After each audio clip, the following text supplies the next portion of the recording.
stops us in our tracks. Bravely we prove in our striving, trudging together each day. Where there's a will, there's a way. Good afternoon.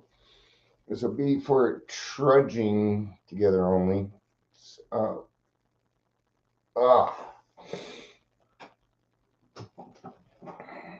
Happy Sunday. Happy a week ago was Easter. Great concert, by the way. Jason Mraz was awesome. It was. Ended up in the fourth row because of my drunkenness.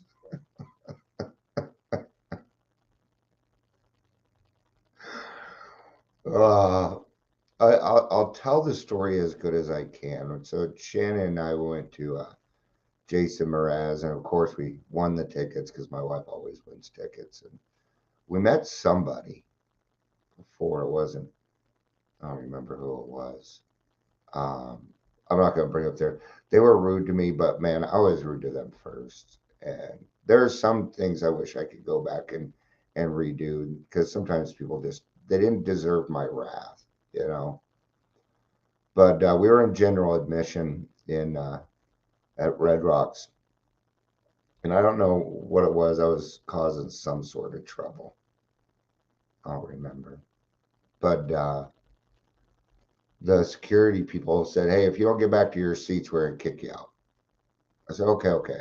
I'm sorry. I know I'm being stupid." Walked right into the fourth row. Anyway, I always end up further up when I'm drinking at concerts. I don't know why. So, but did you hear some of the things that I said in there? Did you hear some of the things that I said? All right. So we're going to talk about this. We're going to talk about this because, you know, we start bringing, we see these things, right? Hurt people. It's a new thing. It's just a different way of saying misery loves company. It's just a different way of saying something. Welcome to the Daily Trudge. I'm Dion. If you're here, please say hello. Hi, Michelle. Hello, Chris. Good to see you both. Good to see you both. Yeah.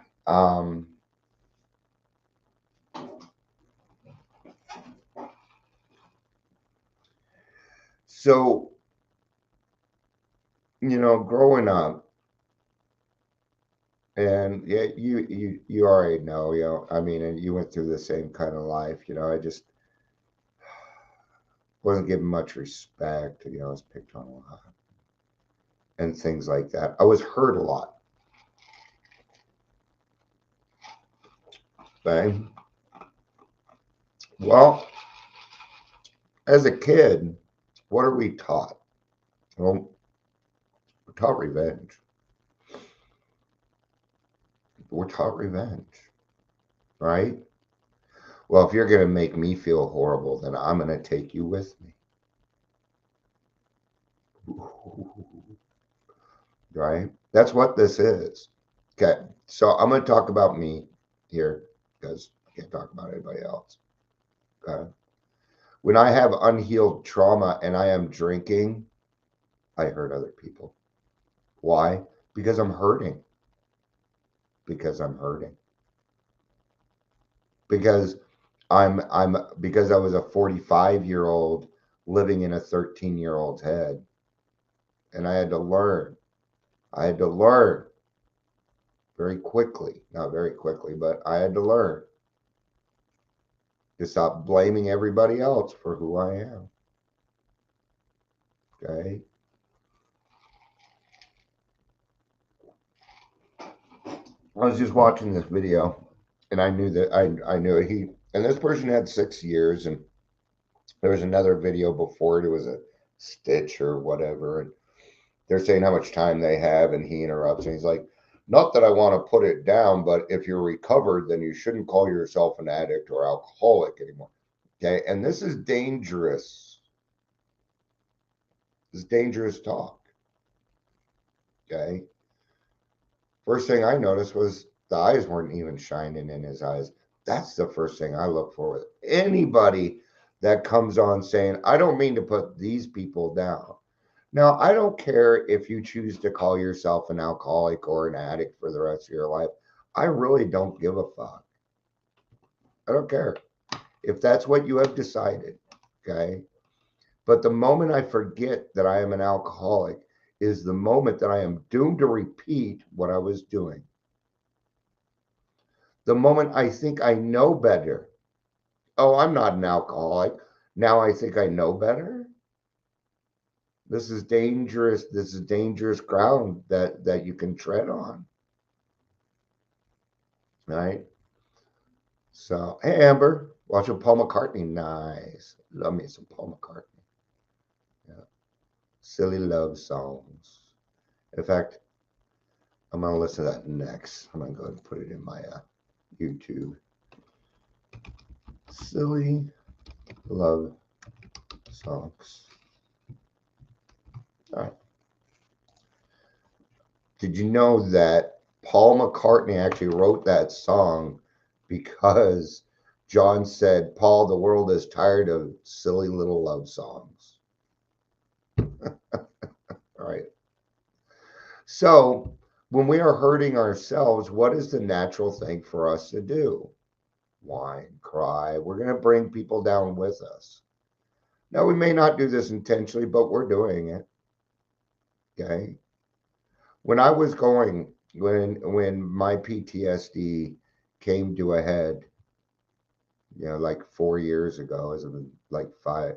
I suck at keeping track of time. I was 2 years sober. I'm coming up on 6 years ago. Okay. Um, Everybody became the enemy. Okay. And what I did is I had to cut off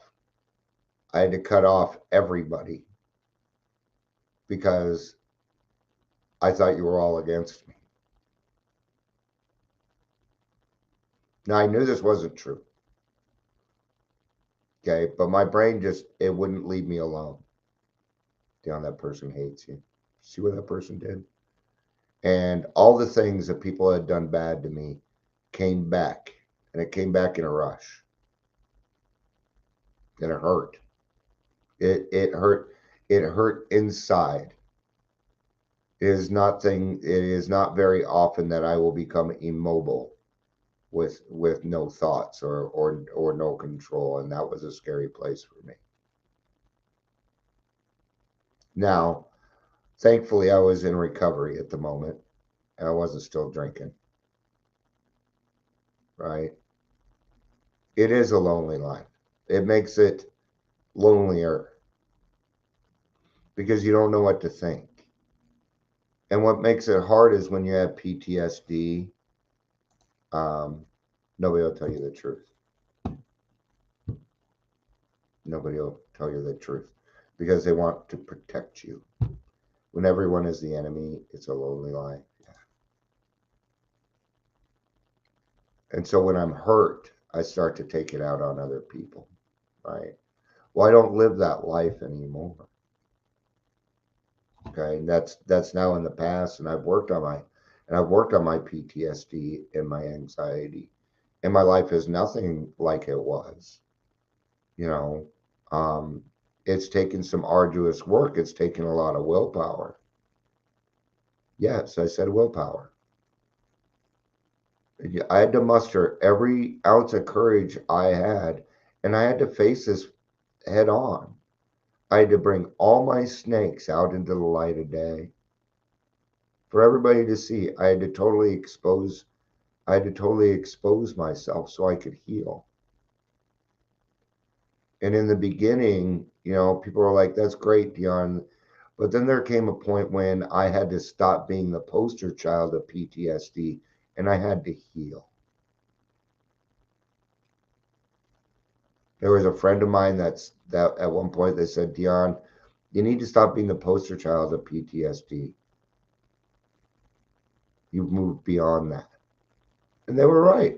So I did.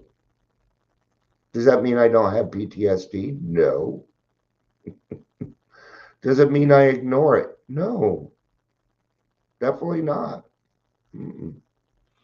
Do I fight it? Not anymore. See, that was the problem. When you fight your mental illness, I've got to fight it so I can win. There is no winning when we do it that way. No one wins. And certainly not you. In fact, you will be the one that takes that loss. Right? So what happens when we heal? Well, when people heal, they heal other people. When your intention is to bring good into life, that's what will happen. Right? This could go along with fuck around and find out. Yeah.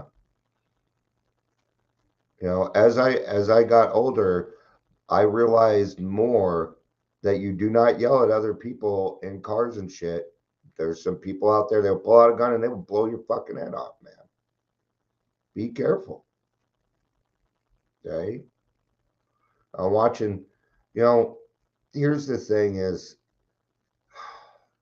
I've got a friend and they're a musician and every night I see how they've gone to the bar and done this stuff and I don't think they're going to drink. They have a valid reason for being there, blah blah blah, but they don't talk about their program and stuff like that. And last night somebody, a couple of he got into it with a couple of drunk people and this person wants me to feel sorry for them. No, I'm not. You placed yourself in a position to be hurt. You think you're going to go to a bar and it's going to be a safe space out there? Come on, dude. You know better than that. You know better than that. Come on. I wanted to write, well, we seek out sordid places for companionship and approval. Well, then go find it somewhere else, brother. Plenty of people out there that are sober. Plenty of people out there. Okay. So, yeah, I'm sorry that you place yourself in a position to be hurt and then you were. I'm not going to feel sorry for you on that.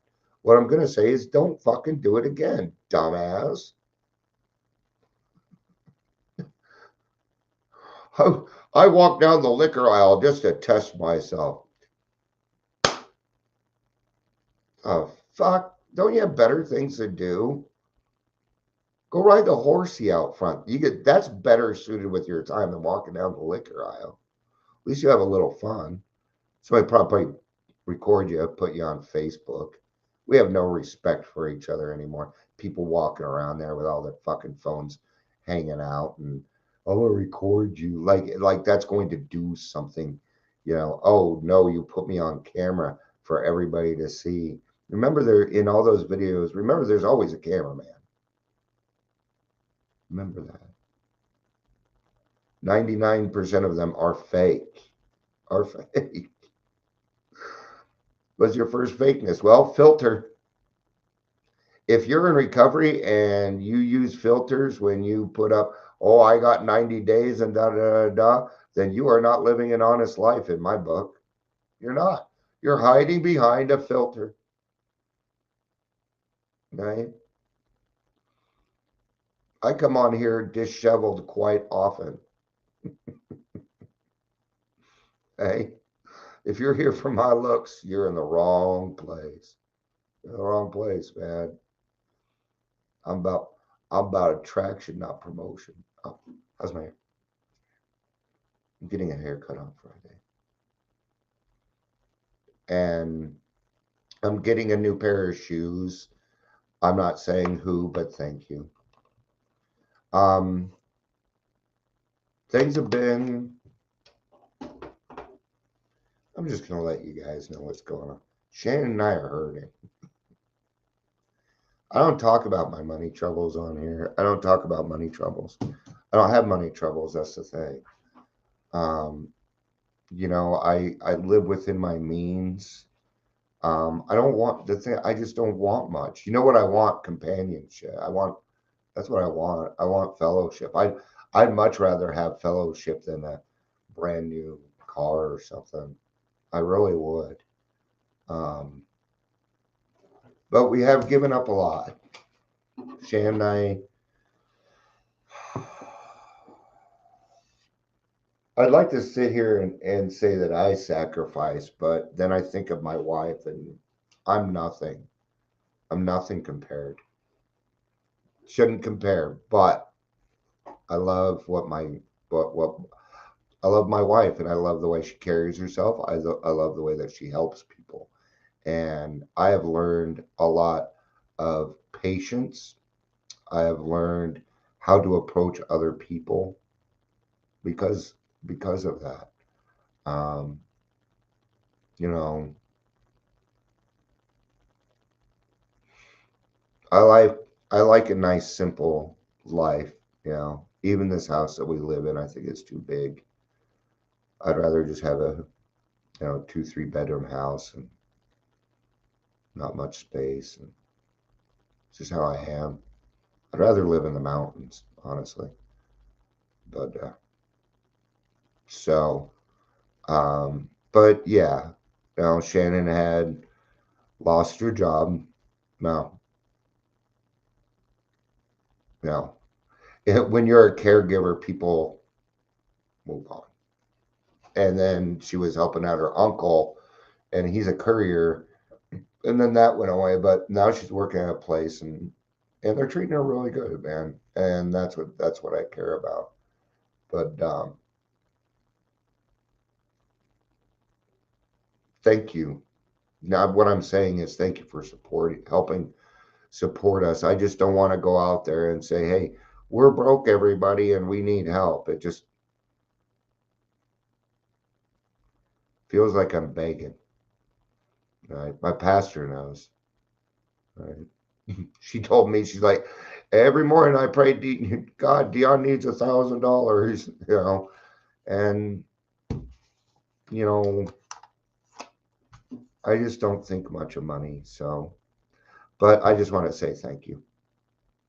She is Chris. My wife is fantastic. I'm very, very lucky. So, I partially did this because I wanted to hang out with some of my alcoholic friends before the meeting. I was feeling a little lonely. So, I love you all a lot. I love you. Peace out and have